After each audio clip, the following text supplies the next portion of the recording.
A festival of color and music marching through the streets of Porto Novo. Among the crowd, over 1,000 masks called Zangbeto, which represent the deities of the Voodoo religion. We've many deities in Benin. You've seen many times the Zangbeto masks have transformed. A single Zangbeto mask has transformed more than 10 times into different deities. We have a wealth in our country. Every year in January, thousands of Voodoo followers gather in Benin to celebrate their beliefs. More often called Voodoo in West Africa, the religion is centered around forces of nature and links with ancestors. Their divine representations can be objects or natural elements. In Benin, Voodoo has suffered decades of slander. It was demonized during French colonization by Catholic missionaries. And later, the spread of evangelism and Hollywood film stereotyping portrayed Voodoo as witchcraft. People can't imagine the good that Voodoo is doing for the country. This is something respected, that we must adore. It is ourselves who have lost our way by taking a different path, and that is when Voodoo isn't appreciated, but it still has its place. Born in West Africa, Voodoo was exported with slavery as far as Haiti, Louisiana, and Brazil. Today, just 11% of Benin's population is estimated to practice, but worldwide, it has at least 50 million followers.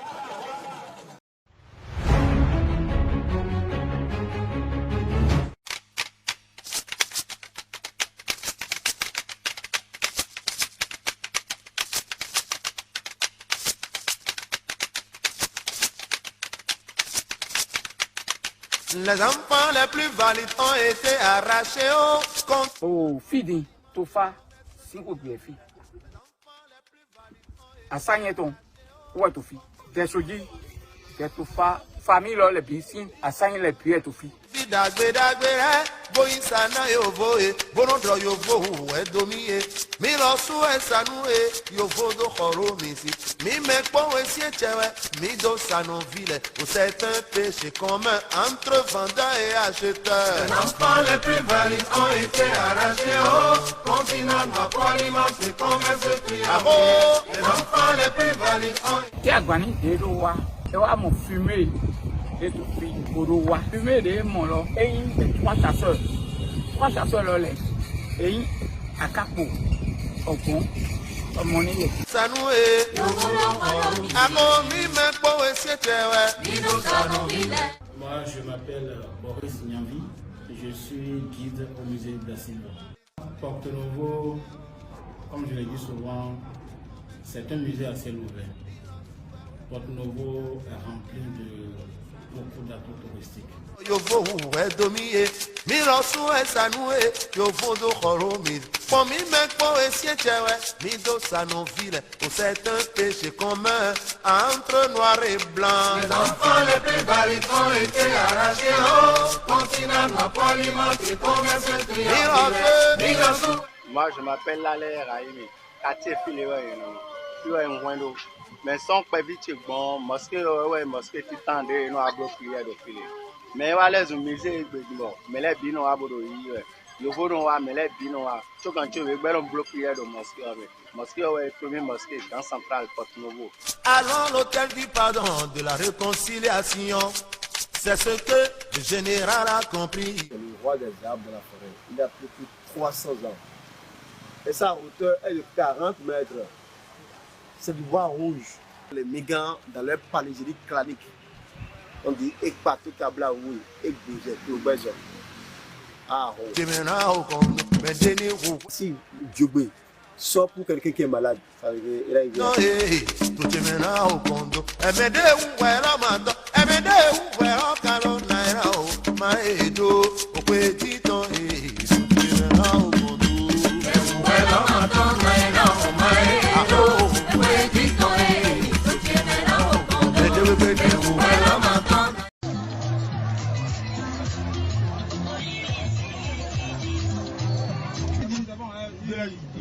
De la dévancer, non? Oui, oui.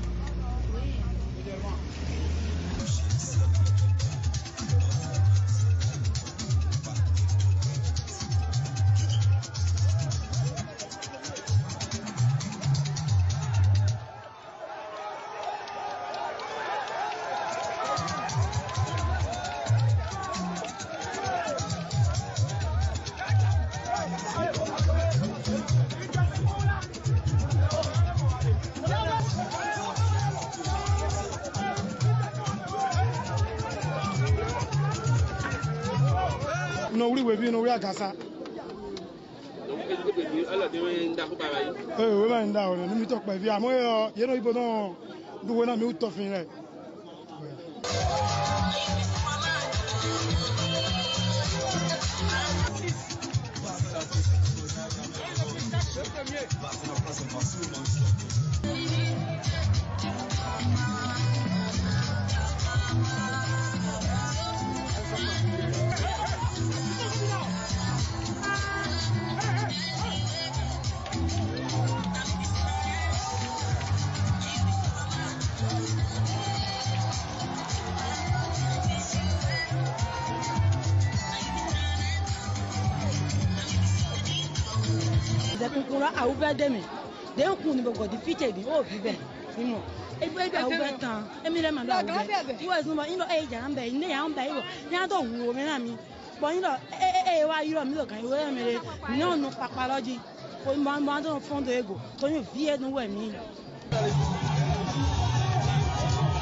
Le premier plan.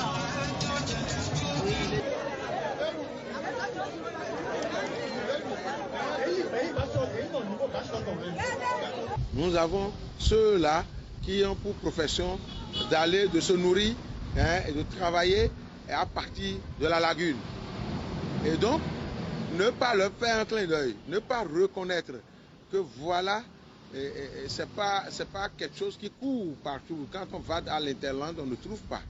Donc c'est pour ça que nous avons initié cette randonnée, pour montrer que au-delà des communes lacustres que nous connaissons à Guégué, Janvier, mais nous aussi nous sommes lacustres quelque part.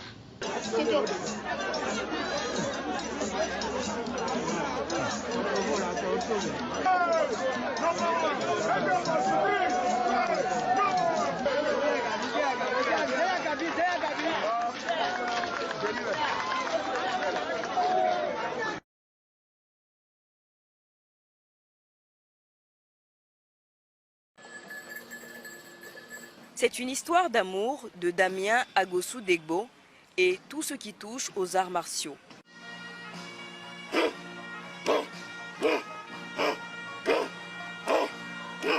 Il fait partie de la première génération des moines guerriers formés en Chine, les Shaolin. Je fais partie des premiers moines guerriers de l'Afrique, baptisés en Chine dans le temple Shaolin de Henan. Damien Agosou n'est donc pas tombé du jour au lendemain dans les arts martiaux chinois. C'est tout un rêve qui s'est concrétisé en Chine où il a acquis ses premiers enseignements. J'ai fait 3 mois, mais les 3 mois là, ça dépasse 3 ans. Pourquoi je dis ça? Du matin au soir, il n'y a pas de dimanche dans leur jour. À 5 h du matin, on commence les entraînements. À 7 h, on revient, on prend le petit déjeuner, on repart encore. Durant toute la journée, on n'a pas le temps. On revient à la maison à 22 h, on reprend encore la méditation. Et on nous laisse à 1 h, 2 h du matin pour aller en sieste. À 5 h, on se relève encore. Aujourd'hui, il est fier de ses expériences. Au-delà de sa propre défense, il pratique son art en toute aisance. Mais la grosse surprise de tout cela reste son invité du jour, l'ancien maire de la commune d'Akpro Misrété, Michel Baoung. Un ancien karatéka, toujours nostalgique des arts martiaux. Mes impressions sont très bonnes. Je suis vraiment content de cette démonstration. Au centre, j'ai vu que nous avons des apprenants au point qui ont acquis les techniques, bien sûr, de self-défense et également de combat. Dans ce centre situé dans le village d'Akpro Misrété, Damien essaie de transmettre son art aux jeunes. Et parmi les pensionnaires du centre figurent ses propres enfants. Pour Damien, c'est une façon de garder le flambeau du wushu tout haut au Bénin. J'aime le kung fu parce que je suis né dedans. J'ai commencé depuis tout petit. J'ai même pas encore 2 ans avant de commencer. Aujourd'hui, si je le fais, mon rêve, c'est de devenir la star du monde. J'aime bien les techniques de Jackie Chan, Jet Li. Pour l'instant, le devenir, c'est réaliser les films, les grands films d'Amasio. C'est pourquoi je suis toujours là. Depuis mon enfance, je me disais que je vais rentrer dans l'armée béninoise. Mais avant de rentrer dans l'armée béninoise, je dois apprendre par le Kung Fu pour être bien expérimenté. Le Kung Fu, je veux être un star dans le Kung Fu et avoir un temple en Afrique. Avec le souci de perpétrer cet art au Bénin, Damien souhaite que les autorités l'accompagnent à accomplir ce rêve.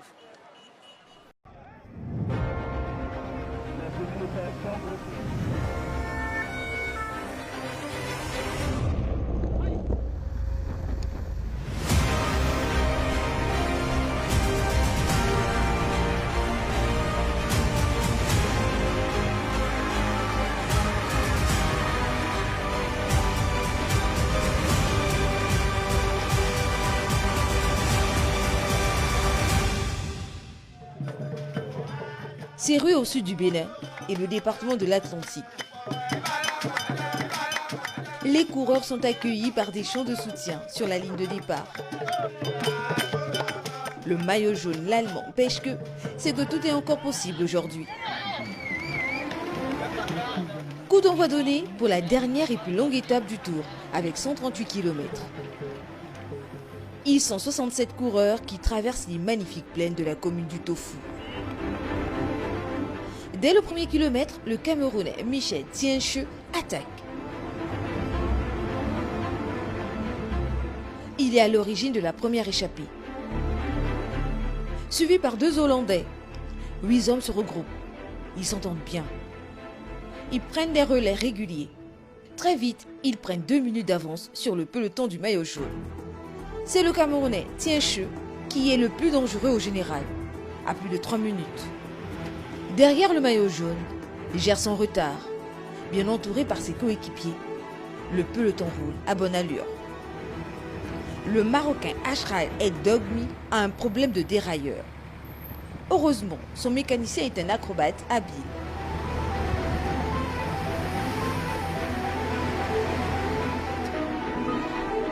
C'est ensuite un Béninois qui a un problème. Victime d'une crevaison, Mohamed Seibon, Jean Sarou, arrière et repart.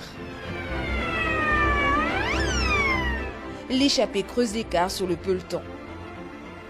L'avance monte à 2 minutes 35. À l'arrière, le maillot jaune reste confiant, bien emmené par sa garde rapprochée.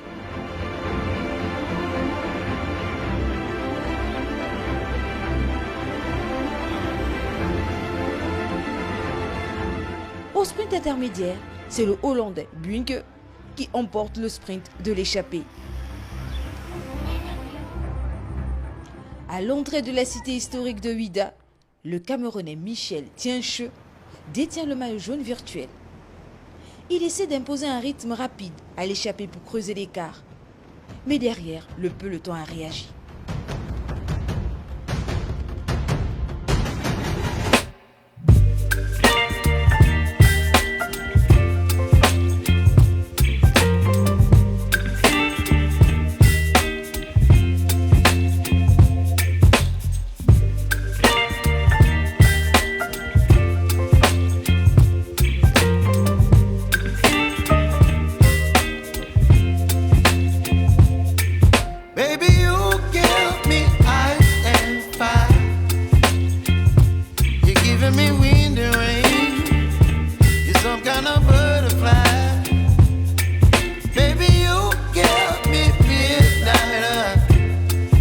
L'échappée jette ses dernières forces dans la bataille. À 10 km de l'arrivée, les 8 hommes ont encore 1 minute d'avance sur le peloton. Mais derrière, ils sont nombreux à vouloir gagner l'étape. Emmené par le maillot jaune, le peloton se rapproche. La dernière ligne droite sera fatale aux échappés. Le sprint est lancé. C'est Bachiro Nikiema, le Burkinabé, qui l'emporte devant le Belge Van Gulum et le Marocain Mark Chou. C'est la deuxième victoire africaine en 2 jours. Nikema a tout donné.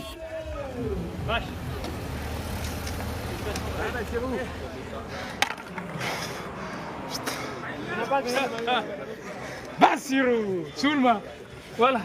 Ouais, vraiment, c'est une très belle récompense pour le Burkina Faso, le peuple burkinabé, puisque c'est le cœur qui travaille.